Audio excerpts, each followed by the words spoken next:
নমস্কার সবাইকে। আজ আমি তৈরি করব বাসন্তী পোলাও। আমি বাসমতি চাল দিয়ে করেছি, আপনারা চাইলে গোবিন্দভোগ চাল দিয়েও করতে পারেন, আমার বাসমতি চাল দিয়েও করতে পারেন। দেখুন কত সুন্দর ঝরঝরে হয়েছে, খুবই সুস্বাদু হয়েছিল খেতে। এটি আপনারা নিরামিষ রেসিপি, আমিষ রেসিপি দুটো দিয়েই খেতে পারেন, দুটোর সঙ্গে খুব ভালো যায়। দেখুন রেসিপিটি শুরু করছি। প্রথমে ঘি গরম করে কাজু কিশমিশ ভেজে তুলে রাখবো। গোটা গরম মশলা, তেজপাতা ফোড়ন দিয়ে, গ্রেট করা আদা দিয়ে, হলুদ দিয়ে আমি চালগুলো দিয়ে দেবো। চালগুলো আমি 15-20 মিনিট ভিজিয়ে রেখেছিলাম। ওপর দিয়ে আবার একটু ঘি দিয়ে মটরশুঁটি দিয়ে ভালো করে আমি নাড়িয়ে নেব। আপনারা চাইলে মটরশুঁটি স্কিপ করতে পারেন, আমি মটরশুঁটি দিয়েছি। এবার আমি ভালো করে ভেজে নেব, লো ফ্লেমে ভাজতে হবে অবশ্যই। ভাজা হয়ে গেলে আমি জল দিয়ে দেব। জল দিয়ে দেখুন এরকম ফুটে উঠলে আমি ঢাকনা দিয়ে ঢেকে দেব।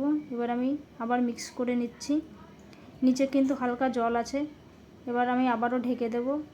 ওপর দিয়ে কাজু কিশমিশ, নুন, চিনি, একটি এলাচ থেতো করে দিয়ে দিলাম, ফ্লেভারটা খুব ভালো আসবে। এবার আমি মিক্স করে নেব। মিক্স করে 5-10 মিনিট ঢেকে তারপর আপনারা সার্ভ করবেন।